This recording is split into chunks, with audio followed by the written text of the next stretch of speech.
பாஜக வந்து கீழே இறங்குங்க கடவுள நடந்த சம்பவத்துக்காக இந்திய குழு அமைச்சர்கள் சாத்தான் வேதம் போது அதுபோல் தமிழ்நாட்டில் வந்து இடம் கிடைக்காத மாநில கட்சி யாராச்சும் ஆள் கிடைப்பாங்களா அப்படின்னு நிச்சயமாக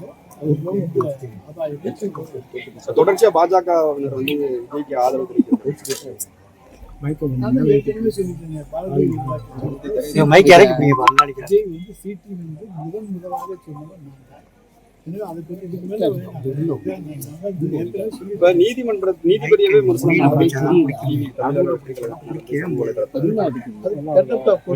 பிரச்சார வாகனத்தை வந்து பறிமுதல் செய்ய நீதிமன்றம் உத்தரவிட்டிருக்கு. அதை எப்படி பாக்குறீங்க? பிரச்சார வாகனத்தை பறிமுதல் செய்ய வந்து நீதிமன்றம் உத்தரவிட்டிருக்கு.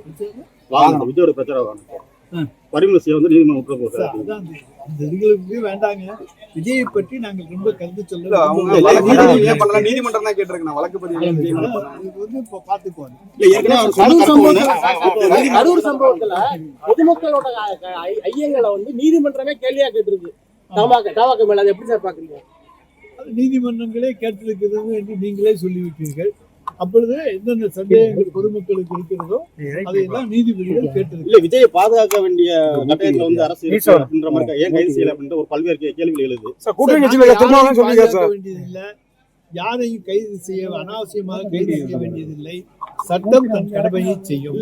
இது தவிர வேற இருந்தா கேளுங்க, பதில் சொல்ல தயாராக இருக்கிறேன். இதுக்குள்ளே போய்கிட்டு இருந்தீங்கன்னா நாங்க பதில் சொல்ல தயாராக. செய்திகளை உடனுக்குடன் தெரிந்து கொள்ள கீழ்கண்ட கேபிள் மற்றும் டிடிஹெச் நெட்வொர்க்குகளில் எம்நாடு செய்தி தொலைக்காட்சியை காணுங்கள். பாதகம் செய்பவரை கண்டால் நாம் பயம் கொள்ளலாகாது பாப்பா. மோதி மிதித்து விடு பாப்பா, அவர் முகத்தில் உமிழ்ந்து விடு பாப்பா. அண்மை செய்திகளை உடனுக்குடன் தெரிந்து கொள்ள இணைந்திருங்கள் எம்நாடு தொலைக்காட்சியுடன்.